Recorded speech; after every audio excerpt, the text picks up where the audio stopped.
everyone. Welcome back into the Hop with Gabe and Steven. Back What to up? drink some dope craft beer, have some fun, have a good time. Thank you for joining us for our annual Spooky Ooky Halloween pumpkin beer episode. Steven was dead for a hot second, but he's got some color back in his face. Good to go.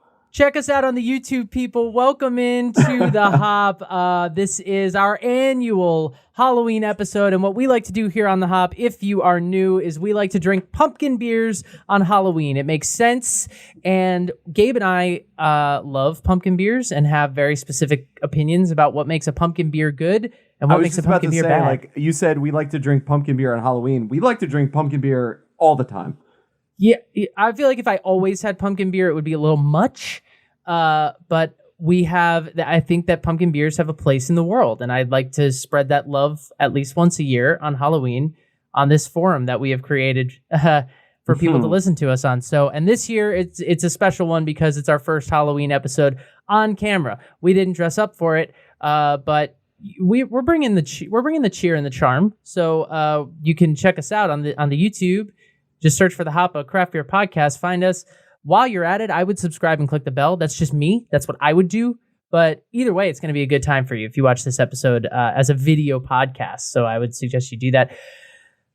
Gabe, it's Halloween again. Somehow we made it to Halloween 2021. Let's get spooky up in this piece. Are you dressing up for Halloween? What are you doing? I am. You want to tell the people what as? Or No, I'm kidding. My girlfriend and I are being Travis Barker and Kourtney Kardashian. That is adorable. So I have a bunch of fake tats, and I'm just going to be covered, and I'm probably just going to wear like this hat and these shades and just walk around like with drumsticks like, yeah, what up? I can't wait. He's a hero of mine, Travis Barker. If you're listening, you're probably not listening, but if you are, I love you, sir. Thank you so much. Odds are he's not, but if he is, dude, what up? Welcome to the Hop. What Thank are you you for joining being, us. Steven? But I'll be drinking something though. And people, this is a good time to head over to our social media and give us a follow or like, a subscribe at the HO Podcast. We appreciate everybody that's found us on there, everybody that's given us comments, rates, reviews, all of those lovely things, the engagements, people, let us know what you're drinking. Share with us. Join our community. We're putting an Untapped profile together. It's in the works. I have one. You can find me on there. I'm at Shakespeareist. I think that's my name on there. I'll have to double check that. But we're going to get a show one together. It's like Steven01598. Yeah, I think our logo's on it. I don't know. I'll have to double check that. But we wanted to put a show one together for a while. So we've been given the nudge, and we're gonna get it done. So check us out on the socials. We're there for you. And if you have beer suggestions or brewery suggestions or requests or anything of that nature, you can hit us up by email. We are thehopod@gmail.com. Get in touch with the Hop Boys. We're here for you. Yes. Breweries to hit up next. Breweries to repeat as always. There is a costume at those Halloween stores, those Party City stores, where it's literally... It's one of those costumes where like you buy it once, you use it 1 year, and you throw it out. But it's literally an over the costume, and it's just a glass of beer. If you are that beer pint for Halloween, please send us a photo. We want to hear from you. We want to hear from you. We will shout you out. We will retweet it. We will repost it. All the good things. Because I see it every year, and I'm like, maybe next year. All right, light week in beer news, but we got some things to dive through real quick. Beer news. Highlights. Congress is looking into the aluminum can shortage we've been talking about for a while. They've asked the Department of Justice to look into what's going on with that. So never fear, people. Congress is on the case. There's versions of Brave Noise coming out, appearing, including a non-alcoholic one, which came from who else? Athletic Brewing. So get your hands on those, look for those, support those. Definitely something. We're certainly interested in doing a Brave Noise episode. For sure. We did a Black is Beautiful episode last year, so if we can get a few of them together, that might be coming. And Flying Dog Flying Dog has some things to answer for. Flying Dog released a triple IPA that's 18.6%. And I'd play a drop for that, but I have a tear in my eye that I need to wipe away. That's beautiful. I'm. Oof. We thought those. Shoe buddy. I don't even remember what brewery it was. One of our fourth episode, or Avery Company, when we drank those 17%ers. Oh yeah. 18.6. I'm interested. Listen, I have a Dogfish 120 in my fridge right now. I've been sitting on for a while. I have one too. But Flying Dog, okay, all right. They said we in here, and let us in. Hey, listen, we're not going to shame at all. We're going to invite you onto the show. Yeah, good work, people. Let's give them the applause. Why not? They deserve it. Stand up for Flying Dog. All right, back to the Gab. The Gab. It's my favorite stupid thing to do now. The Gab, the Great American Beer Festival, has announced the winners of the fresh hop category. We talked about this back in September. They had the Great American Beer Festival a bit earlier this year than they normally do, but the fresh hop category had to be put off until now to accommodate for the hop harvest, which hadn't happened yet. So they've announced the winners now, and we're going to tell them to you. So first of all, I would say that the Gab evaluated 83 entries from 69 breweries from 14 different states. They did 3 elimination rounds in a single day. Damn. So the judges were hammered. And the winners were, in the bronze went to Seems So Long Since We Walked in the Moonlight, which is a beer from... Great name. Burke Gilman Brewing Company out of Seattle, Washington. The silver went to Fresh Hop Green Battles, which comes from Pint House Pizza North in Austin, Texas. And the gold went to Energy Cone, which is a fresh hop beer from Single Hill Brewing in Yakima, Washington. Is it a coincidence that some of the best fresh hop beers in the country come from Yakima, Washington, where they grow hops? And Seattle, Washington, probably not. But congrats to those people. You know what they say about Washington? It's the hop state. That is what they will start to say now. There we go. Let's start the movement. Oh, man. So congrats, everybody, on your medals. These medals look dope, by the way. I think they might have gotten them updated or something. I don't know. They're very, very official and very pretty, and I would like to have one. Around my neck right now. Deschutes, guys, buddies, damn it, we got another one. Should I play the music? I did the happy drop version. Okay, you can play it if you want. If the movement is fueling you to that direction. Deschutes has announced that they are closing their Roanoke tap room. It's in Roanoke, Virginia at the end of the year. Michael Lalonde, president and CEO of the Bend, Oregon headquartered craft brewery, announced it last week. Basically, this music. Basically, because of the pandemic, inability to convert the space to include brewing capacity, they couldn't get food going. Service and outdoor seating. There was just a lot on the plate. They couldn't get it going, unfortunately, so they have decided to close it down. The property opened in August of 2017, so they had a quick 5-year run, but as always, we hate to see it, but we will report on it. So Deschutes in Roanoke is taking an L, but that's okay.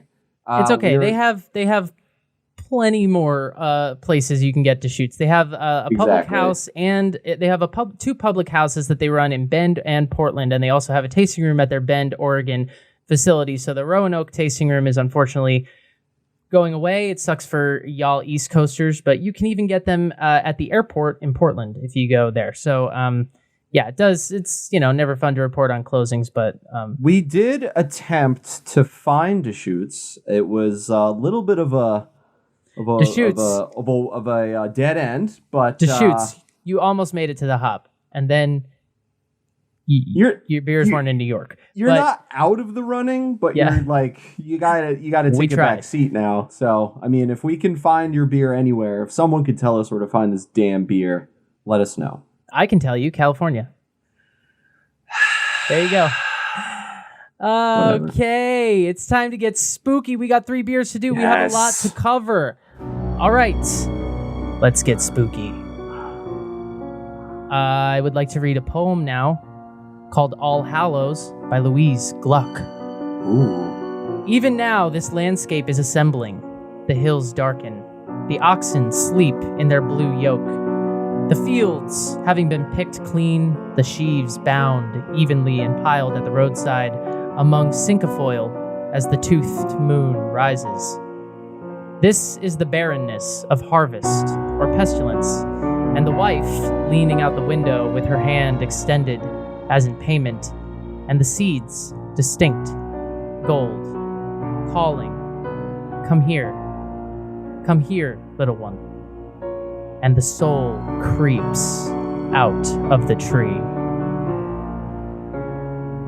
Here's a greeting to the ghost sad, a greeting to the goblin hosts bad, and let them merry be. May witches, fays, and grinning cats, owls, sprites, and sable bats have good cheer on Halloween, and add enchantment to the scene with revels wild and free. Get him in here. Cheers, everybody. Look at that guy. Look at that handsome, beautiful person. It's great for audio. If you're not watching on YouTube, I am playing with a skull. It's hilarious. I want that skeleton hand to just like sit on your shoulder for the remaining of the episode. That can be arranged. People. Can you balance that? There you go. Like it looks like somebody's like trying to climb up your back or something. People, it's time to trick or treat.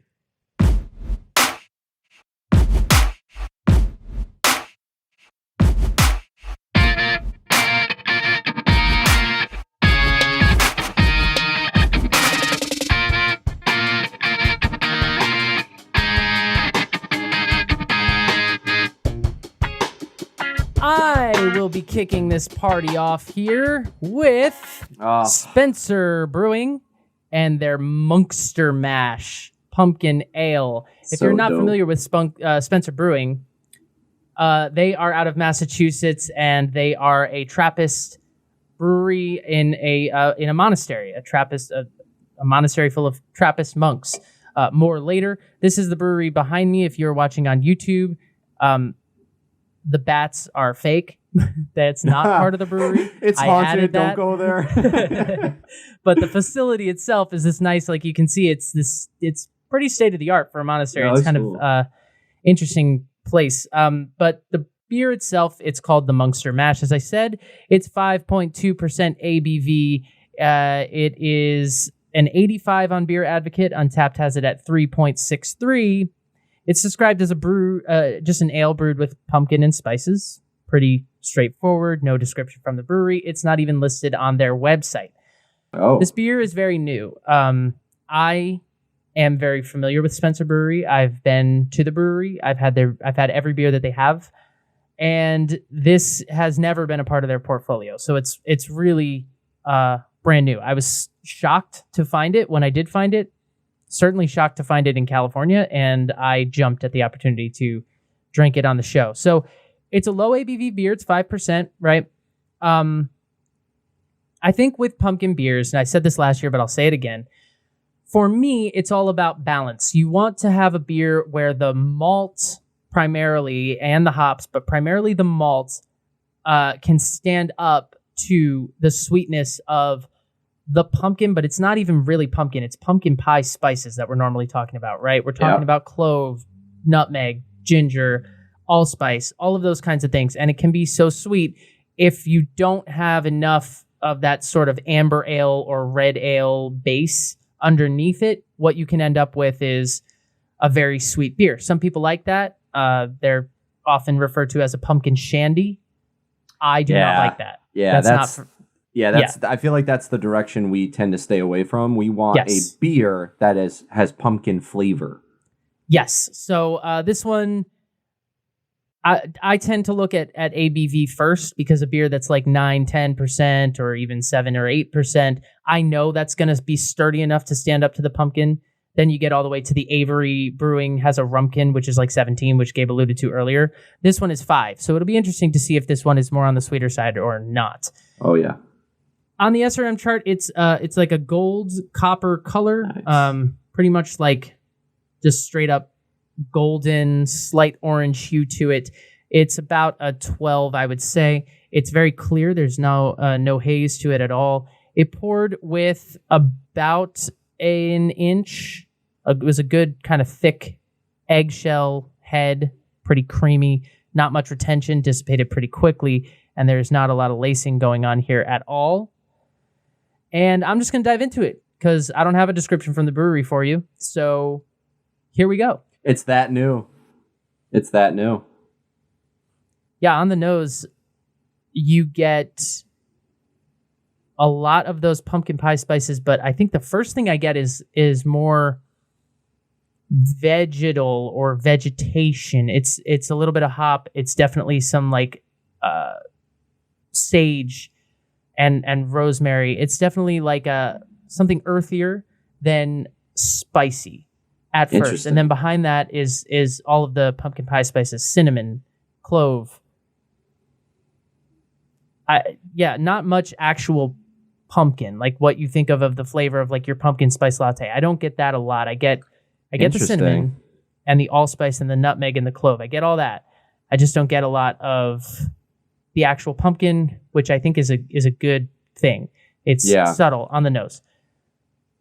Cracker is there for sure. The malt is the star of the show. You don't get a lot of hop smell off this, which makes sense. It's pretty standard, but it smells like it's going to be a pretty subdued pumpkin ale, which is good. I have seen, East Coast, so it makes sense, but I have seen this beer almost everywhere. And it's very hard to miss if you know the can, because it's just the bright orange with just a jack-o'-lantern face on it. So, but yeah, I know that this one has definitely been flying off the shelf. So I'm excited. I've yet to try it, so I'm excited to hear your thoughts on it. Yeah. First of all, it's interesting you say that, because it just shocked me to find it out here. I don't even see other Spencer beers out here, so it's just surprising given that I'm in California. But this is exactly what I'm looking for when I look for a pumpkin ale, to be honest with you. It's exactly everything that I just said. It's sweet malt. It's got some caramel. It's got some citrus to it. There's a little bit of orange, almost like the sweet part of the orange, like the juice of the orange is there. It doesn't border on cloyingly sweet to me. It doesn't border on syrupy or anything like that, which pumpkin ales often can. The pie spices are in the back behind that. So the first thing that hits you is this like honey, malt, some citrus, and then behind that it settles into pumpkin pie spices. Ooh. But they are, again, subtle. They're just not in your face. It's really like an amber ale with a kiss of pumpkin in it. It's just very tame in the best way. And I feel like for someone who doesn't really like pumpkin beers, that could be a good way to introduce them. If you want to. I say if you don't like pumpkin beers, stay the fuck away from them. More for me, they're hard enough to find as it is. Yeah, true. I'll take it for you. I don't care. Yeah, that's true. It is so hard to find pumpkin beers in California. It's on. Yeah. What are we doing, people? California breweries, listen up. If anybody, I know AleSmith has listened. There's a few others. Listen, people. It's just wall to wall, just all this beer. All just Spencer Brewing the pumpkin. It's just like this is all we got. I get that we don't have a fall, but that doesn't mean we can't have. First of all, it is fall. It's like 70 outside. That's freezing. And second. Oh my god. Second of all, we can brew pumpkin beers. I digress. The point is that this beer is really, really good, and it's just a classic. Spencer Brewing. I think what I love about them so much, and someday I'll be back on the East Coast and we can give them their proper full episode. But what I love about them is because they are these monks, they are so steeped in tradition, and they know their brewing tradition. Their beers are classic, and they're sturdy, and they're true. Like, they really are.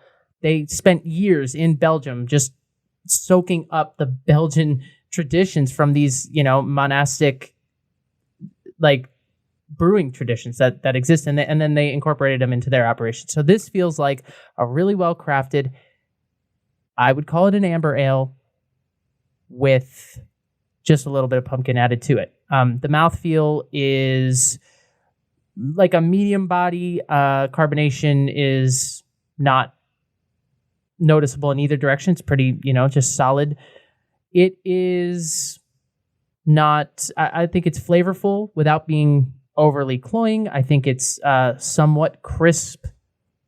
And then I think it leaves you with like lingering pumpkin spice. I don't get a lot of hops at all. Mostly the malt, I would say, is the star of the show with that pumpkin kiss. But this is exactly what you want in a pumpkin ale. That sounds interesting. I know I have one of their quadruple beers in my fridge right now. So shout out to Spencer. But that would be the Monk's Reserve, the purple one. Yeah. Yep. So Spencer Brewing, they are in Massachusetts, and basically, from their website, they said the brewery project is one of necessity. For over 60 years, we cooked and packed jams and jellies at our monastery under the Trappist preserves labels, which is they still do. The Trappist preserves are a label that you can buy in stores. The business has allowed us to support ourselves while providing wholesome monastic work and charitable assistance to the poorer communities and persons in need. However, when we look to the future as our community grows and ages, we see our need for an additional enterprise that supports our community and charities in the years to come. So basically, I am not going to pretend to understand monk life, like in monk traditions. Yeah. But from what I understand, there is an element of like doing work that kind of gives back to the earth. There's sort of an agricultural element to what they do. And the Spencer Trappist monks decided to go with beer. They're not the first monastery to do that, but it does make them unique. So I was first introduced to them at a fair. I met their head brewer. I tried their beers. The following year, I went to the brewery and they had a big event, and I tried all their beers, and I took a tour, and I met that guy again, and I met a bunch of other people, and I'm just a big fan. I just love their operation. What's good, my guy? My parents love their operation. My grandmother loves their operation. It's become a family event. And it's crazy because if you're on YouTube, you can see behind me, they have this like state-of-the-art brewing facility. And this is like at the top of the hill. But to get to this, you have to drive past the monastery, it's a monastery. It's like, from like the 1600s. It's like this super old, well, probably not because America, but it's old though. It is old, maybe 1800s. There we go.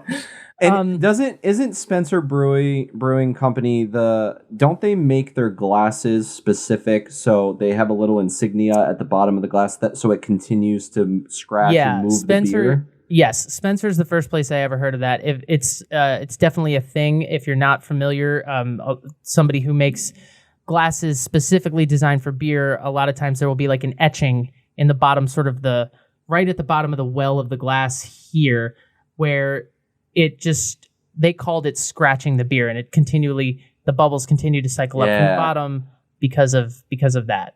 Science. That makes sense. I mean, you want to keep it moving, keep it, lively, I guess. Whether it actually does anything to the beer or not really doesn't matter, because it was such a interesting tidbit that they gave me that it was like, you know what? I'm here for this. I love this. Yeah. They took me through, that's what I mean though. They really know what they're doing. They took me through a really detailed tasting of their Trappist ale, their flagship beer. And it was like, it was everything from like how to pour the beer, exactly to pour the beer. We did it, different from the way I'm used to doing it and just really taking you through the process. Every one of the 5 senses engaged. How does it look? How does it feel in the mouth? How does it smell? How does it look in the glass? What do you know? So it was very detailed. They're available. They're distributed in Connecticut, Maryland, Massachusetts, Michigan, New Hampshire, Ohio, Rhode Island, and Washington, D.C. There, you can also find them abroad in Belgium, China, France, Italy, South Korea, Spain, Taiwan, and Tokyo. Wow. Which is insane. That's impressive. How did I get them in California? I don't know. I'm okay with it. And as far as beers that they have, their classics are the Trappist Ale that I alluded to. They have the Monk's Reserve that Gabe alluded to, which is excellent. And they have a Holiday Ale, which might be my favy of them all. It's like it pours this like red color. It's very, very good. It's like a spiced one. They have since made... We used to have the Monk's IPA can up on the wall. Yep. Yeah, I was going to say, they've since made an IPA. They have a Pilsner. They have an Imperial Stout, which pairs really well. Like goes next alongside the Monk's Reserve really well. They have a lager, and then they do have a fruit series where they do a peach and a grapefruit. So I love this brewery. I'm so excited that they brewed a pumpkin beer. I just never would have thought they would have. And it's phenomenal, and it gets a great review from me and a great review from people on Beer Advocate and elsewhere. So if you're in one of those states I mentioned, or one of those countries I mentioned, if you're listening from Taiwan, hey, what's up? And get your hands on some Spencer. If you like pumpkin beers, this is just a perfect one. I'm with it. I would love to try it. I have yet to try it, but like I said, I see it available everywhere. So one of these days, I'm just gonna walk by, snag it off the shelf, and chug it, and I can't wait. Now, here's the thing. Sometimes on the hop, we just do beers because it's for us. And Gabe has been waiting, I would say, 95 episodes for this very, very moment. He could not be more excited about this. And that's why I went first, to just get it out of the way so I could just yield the floor. So, Gabe, do your thing. This is how cocky I'm going to be. I'm going to play it already. Bang! Exclamation point! That way I can save you all the trouble later and Mike can rest. I finally have done it. I finally have it. The Two Roads Mary's Baby. Scary Good Pumpkin Ale. I am not kidding when I say this is one of, if not my favorite beer. I love this beer. I've drinking it so many times, and I've always, when I first drank it, I gave it the little review that we give it here, but now I'm just ready to share my thoughts and feelings. 6.8%, no IBUs to speak of. Beer Advocate gave it an 84. Psh, come on, guys. Untapped gave it a 3.61. Fine. The note from the brewery says, Rosemary's Baby is a traditional pumpkin ale with a two-road spin. It's aged in rum barrels for added complexity and depth of flavor. The result, a smooth drinking ale with notes of pumpkin, spices, vanilla, oak, and a touch of rum. Whoo, baby. It is just a sexy beer. It's very wood, oak, mahogany color on the SRM chart. I want to give it maybe like a 23, 24, depending on the light, depending on what you are looking at. First pouring it had a really nice head retention. Since then, it's dissipated to about a centimeter thick, pillowy ivory foam on the top. And, oh man, I can't wait. It smells so good. It smells like pumpkin. It smells like cinnamon. It smells sweet. It kind of smells like rum. It smells like rum, like, this isn't going to make sense, but I'm going to say it anyway. Rum juice. Maybe a flavored rum. Maybe that's what I'm thinking of. Yuck. That sounds gross. But, yeah, I know. But it's not, you know what I mean? Like a flavored rum with like flavors behind it. Yeah, I mean, the thing about Rosemary's Baby is, and I have had it, I unfortunately not drinking it right now, but the rum goes so well with pumpkin flavored beers, and that's why on our 4th episode of the Hop, way back when, we were so excited to do the Rumpkin. Why I hunted down the Rumpkin, like this mythical legend that I had to find, and I was on the hunt for like this the Yeti or something. It was it's such a perfect pairing, and Rosemary's Baby is an expression of that. But Rosemary's Baby is 6.8% ABV, so it's a much more manageable beer. The Rumpkin is like 17%, and that makes it really an experience that I want to have, but it also is a very, like, you got to shut the night down to drink that beer. Rosemary's Baby is not like that. You can really just drink it. So it's a perfect pairing. And especially now, my feeling on Rosemary's Baby is I've even had versions of it that are different that I like more, because Two Roads has this experimental brewery called Area 2 where they fuck around with all different kinds of barrels and stuff. So they've even been able to expand on the brilliance of Rosemary's Baby. But Rosemary's Baby is like one of their OGs. It goes way back. I remember the first time I tried it. I was with you and Scott, and we were at Two Roads. It had to have been around this time. It only comes out during the fall season. And I remember looking up at all the listings of it, and I remember reading the description and thinking, aged in a rum barrel. Okay. And then they poured it, and it was this mahogany wood color. And I said, okay, we're progressing in the right direction. And I remember I took that first sip. I think I had like 2 after that. I chugged this beer down. It is just so good. It's kind of going off of what Steven said about his beer. It's not hard pumpkin. I would say it's pumpkin pie spice. Like candied malt almost, caramel, but like even a little extra.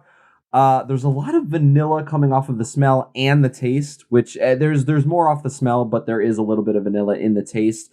Off the taste, the rum I'm getting is like a dark rum.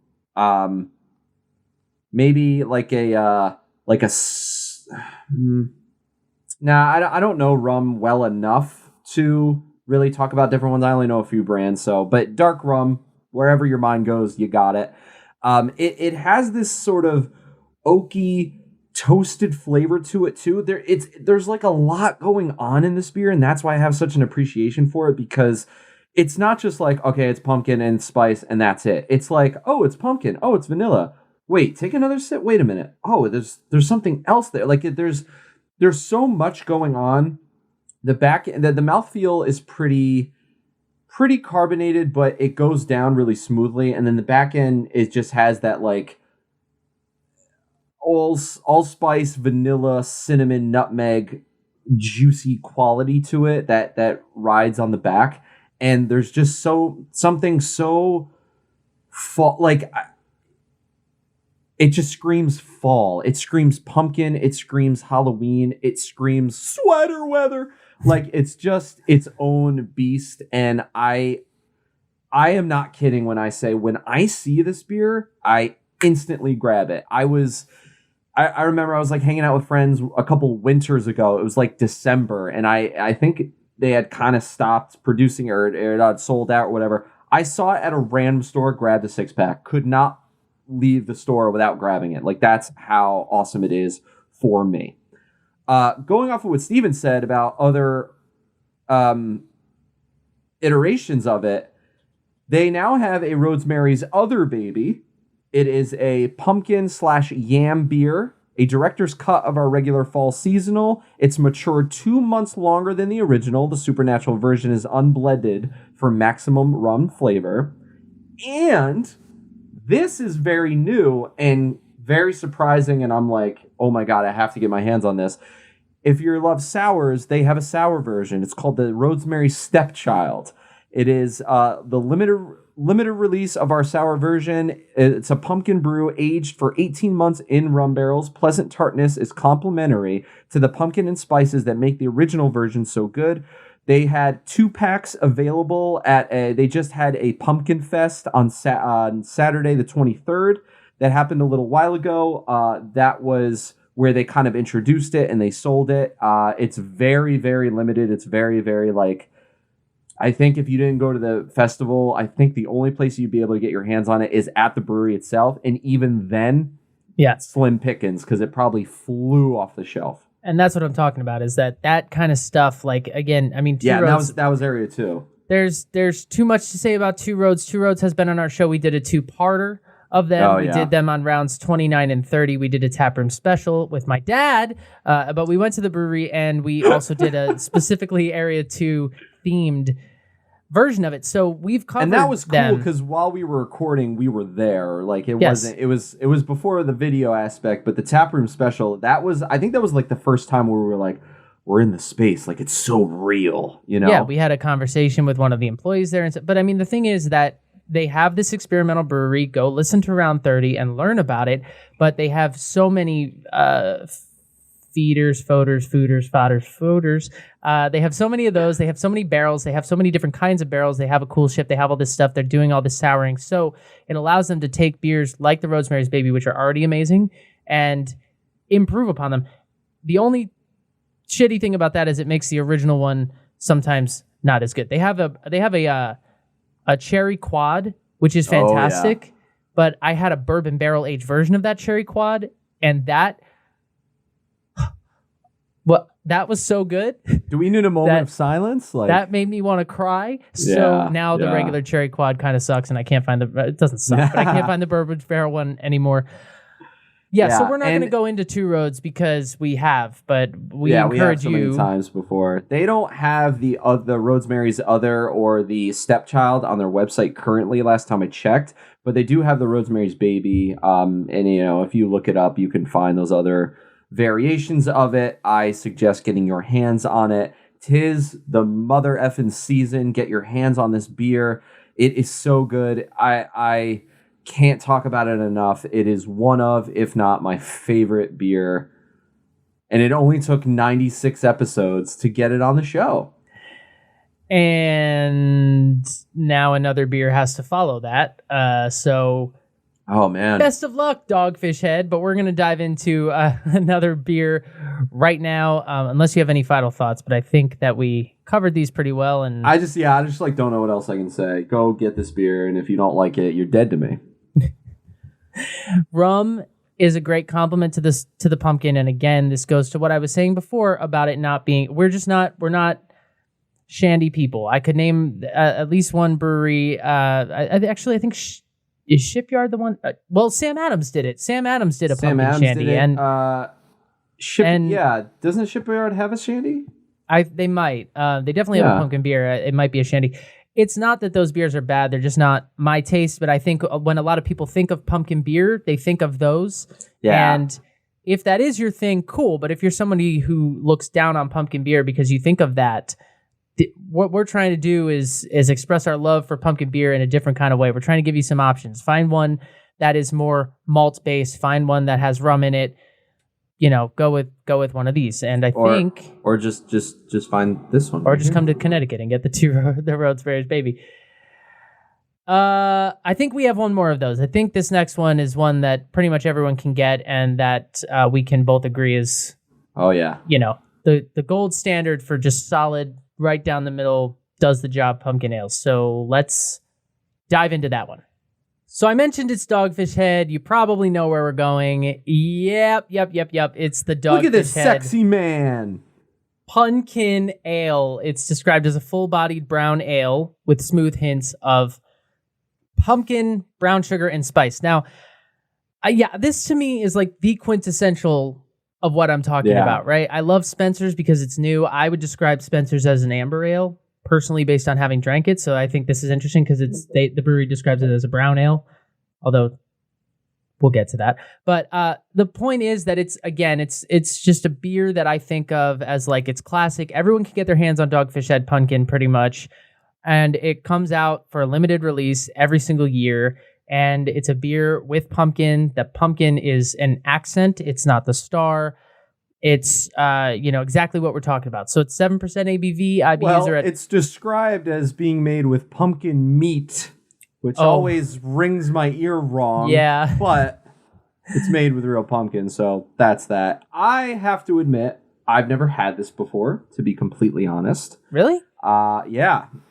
And if I have, it was like years ago and I don't remember, but I'm pretty sure I've never had it before. So very excited. I'm so sorry to just have been glossing over it then. I just assumed. No, it's all good. I did the research about it. We both did. So I know what to expect, but I haven't tasted it yet. So I'm excited to learn.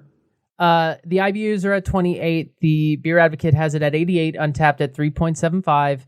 And yeah, the brewery describes it as pumpkin ale brewed with pumpkin meat, brown sugar, and spices. As the season cools, this is the perfect beer to warm up with. Punkin is named after the seriously off-centered Southern Delaware extravaganza Punkin Chunkin, which I've never heard of, but that's a thing.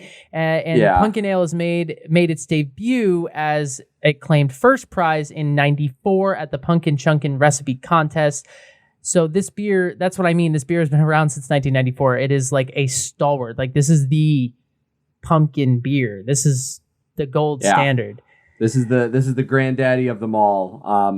For those of you who don't know, Punkin Chunkin is some sort of festival and or championship event. I believe it can, like, I think it from the looks of it, it looks like growing the biggest pumpkin in a festival and other events. So it's named after that, which is great. The brewery says it is released right around September 1st of each year. We're in October, so y'all can get it. They said it's usually gone by Thanksgiving, which in my experience is absolutely true, often even earlier than that. So that's what it is. This is what it looks like. If you are on YouTube, it is a little bit darker than the Spencer beer I was drinking, but way lighter than the Rosemary's Baby that Gabe was drinking. On the SRM chart, I would maybe put it around a 14. Yeah. Más o menos. Got another sort of wooden mahogany-ish color to it. Yeah, but the thing is that the brewery describes it as a brown ale, which I find fascinating because it looks like an amber ale. It's copper. It's golden. It smells way different from the Spencer ale, though. I think that this one, the brown sugar, the sweetness is bumped way up on the aroma. And what's interesting is, I think this is very similar to the Rosemary's Baby in terms of smell. I think that sweetness and that pumpkin pie, cinnamon flavor, nutmeg filling is really, really prominent on the smell.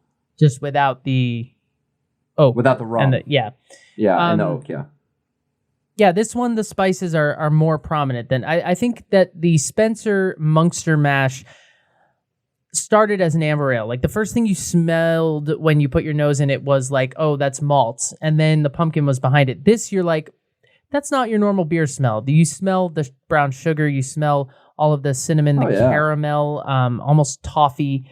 Definitely distinctly pumpkin meat, I would say. I get real meat off. Hey, let me grab you pumpkin meat. Oh. Yeah, it's just not a good word for that. And I'm pretty sure we talked about this a little while ago. It made the news and notes on a couple episodes ago, but they now have the 6-pack boxes that like glow in the dark. So there's like, if you like visual aids, just buy it for that, because the boxes glow in the dark. I'm pretty sure the bottles don't, but whatever. The bottles do not.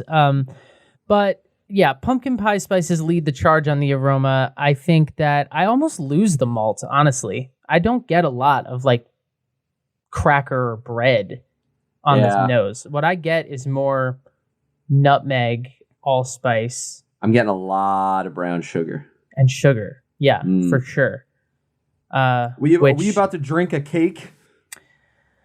No, that's the thing. Like, I think you tell me when you taste it. I don't want to just tell you. But like, the reason I love this is because typically when you drink it, it is not very sweet. Now, this is the 2021 version, which I haven't had before. This is the 2021 virgin. It is not a virgin drink. It is 7% ABV.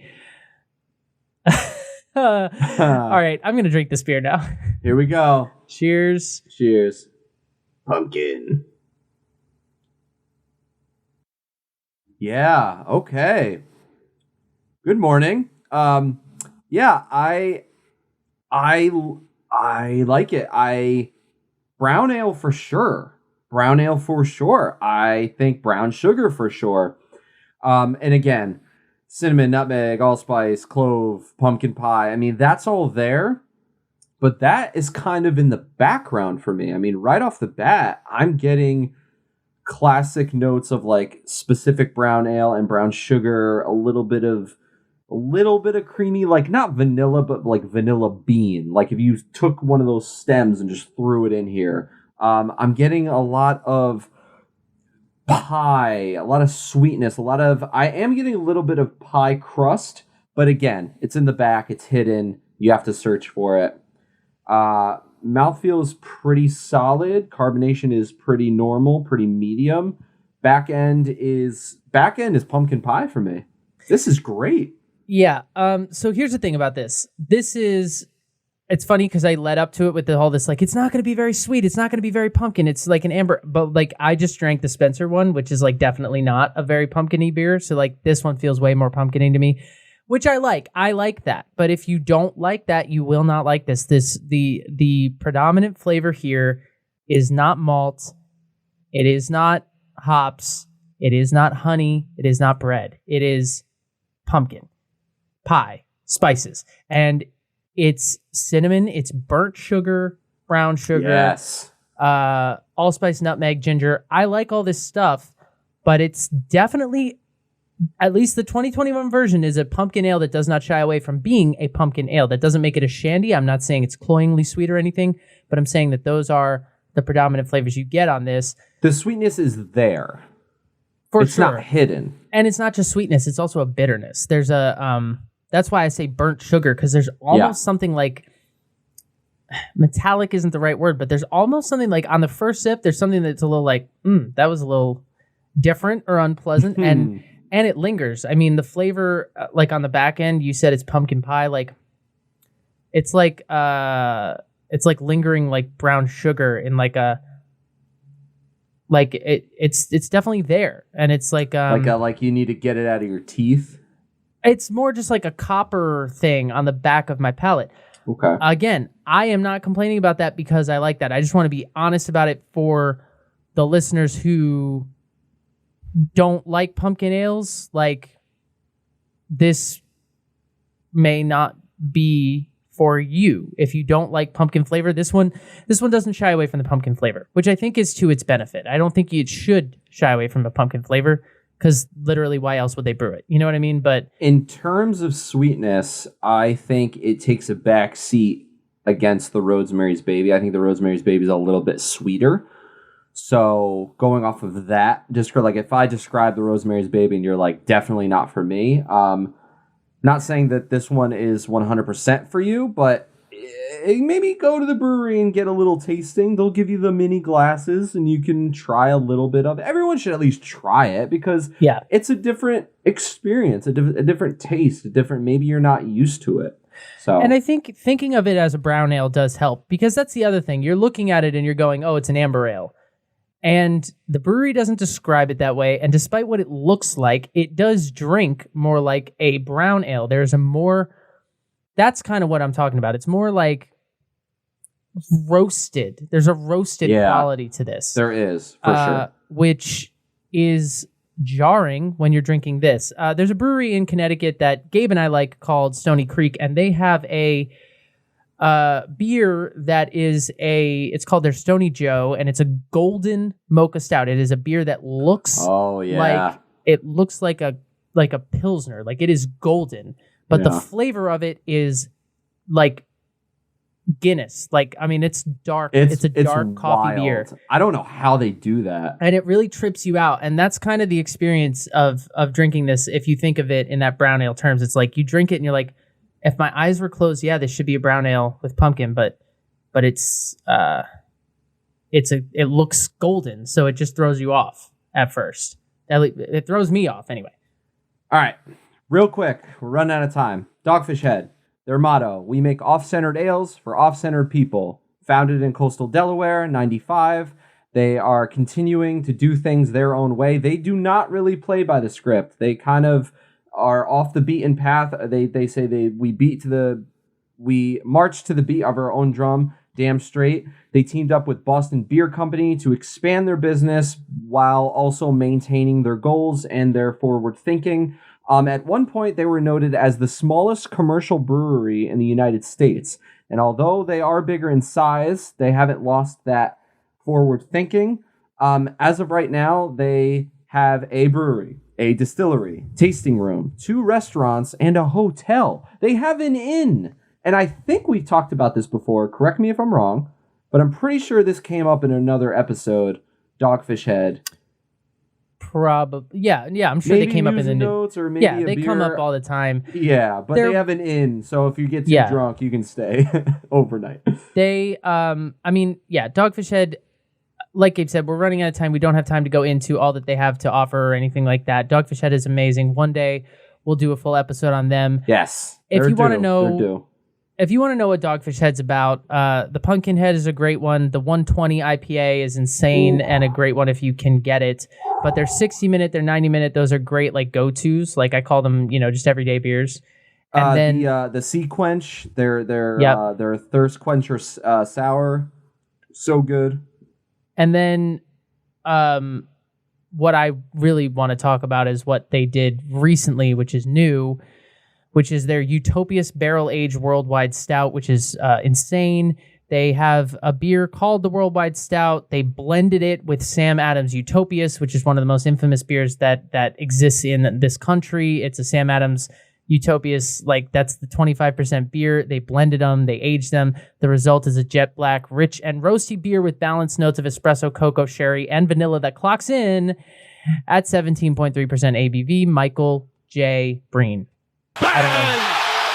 Exclamation point! I don't know his middle initial. I really hope it's J. I really hope it's a J because it just fits so well. But that's what I mean though, is that because they are in that Boston beer portfolio. They are in there with Sam Adams, so they can do shit like that, and it's crazy. And one day we'll have a Dogfish Head episode on the hop. We haven't done it yet. Absolutely. They're due. Yeah. It's going to happen for sure. All right. It doesn't make sense to rank these because Gabe is biased. So I absolutely am. We're just going to move right in to the Bobbert Ross portion of our okay.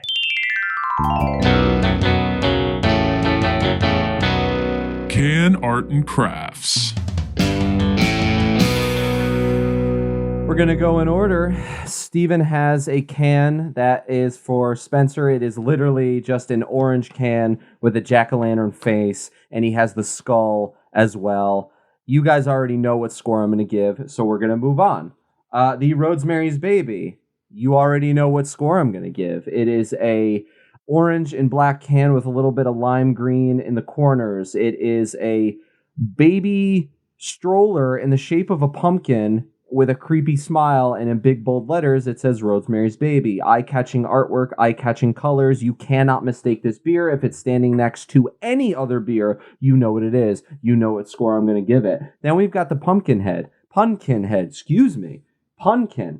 The boxes that it comes in glows in the dark. The bottle is a whacked out nut job pumpkin man with a pumpkin on his head and glasses freaking the hell out with the Dogfish Head logo with bright orange Punkin Ale wording and a severed mouth in the corner that looks like teeth. And you know what score I'm going to get. It's our pumpkin episode. The artwork is dope. And no, I'm not just giving these scores out because I love the Rosemary's Baby so much. I really mean this when I say the artwork for all three of these is so incredible. So, fellas, gentlemen, breweries, welcome to the club. 10 out of 10. And that's how we do. Bob Ross didn't make the trip, but you know who did? Jack Skellington made the trip. It's pumpkin, baby. It's Halloween. It's how we do. Let's get it. Can Arts and Crafts, and away we go.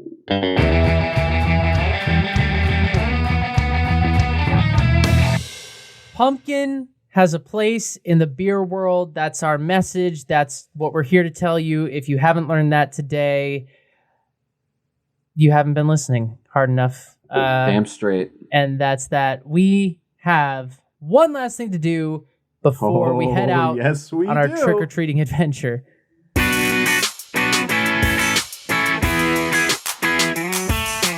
Last call. Pablo Escobar. I don't know if you're a fan. I don't know if you're interested. What? I am. You know what? It's an amazing, not amazing. It's a crazy story, and everyone should get hyped. But Steven, did you know he was an animal lover? So just for the listeners at home, I intentionally didn't read this fun topic today. I thought it'd be fun to learn as you learn. Great. Yes, I did. But I see the article title, and I know that he had hippos. I did know that.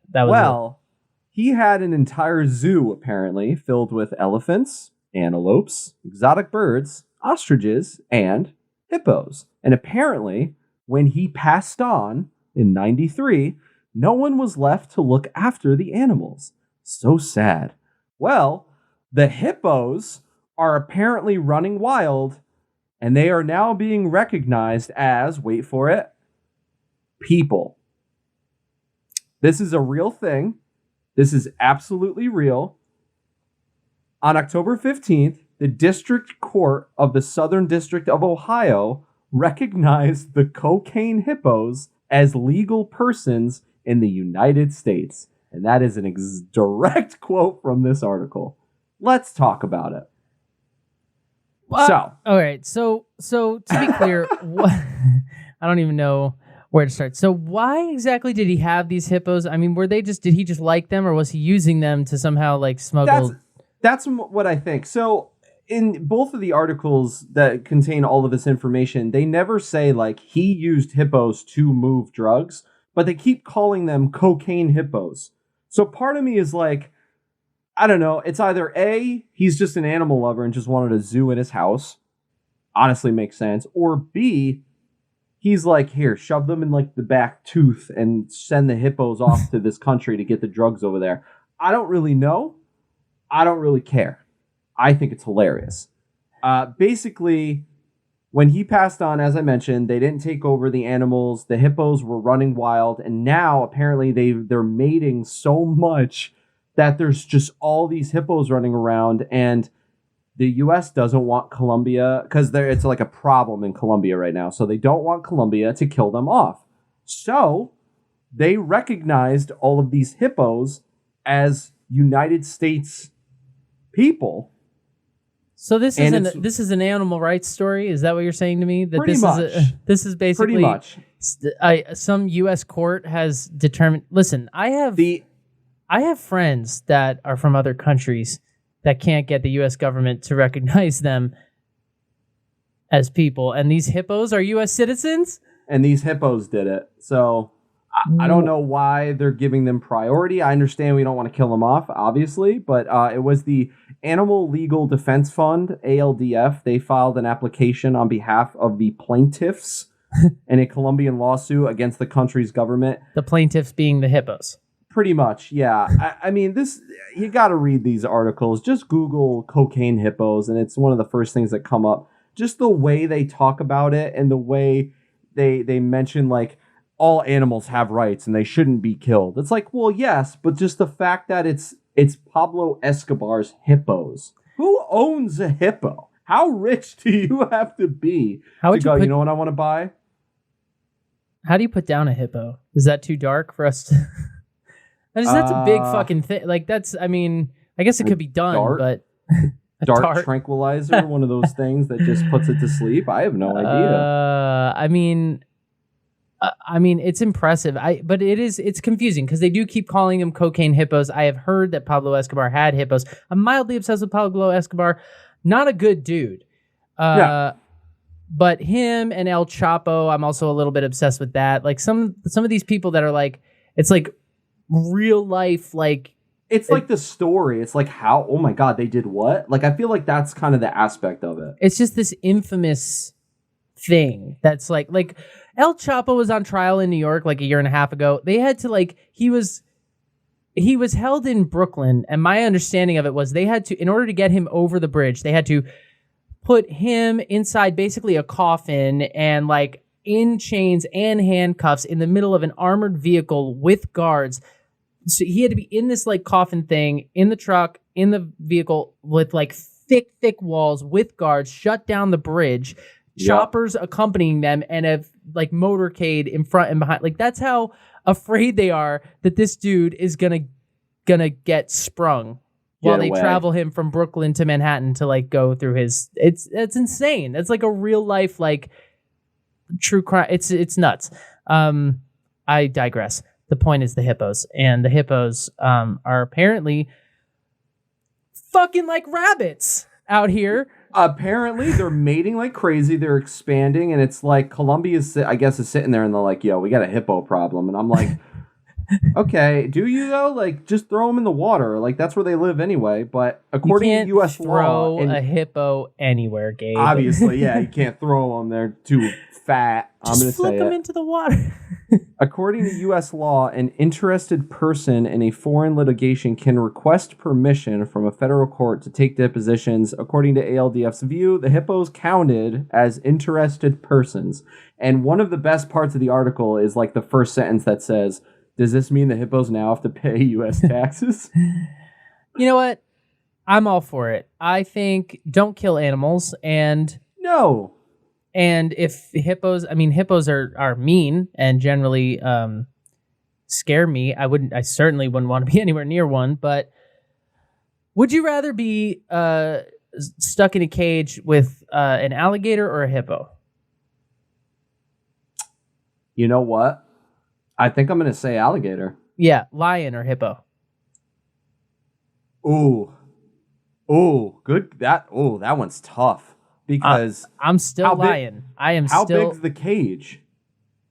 Like a big enclosure. Like it's big. It's big. Like you got like a zoo. Yeah. Oh, okay. Well,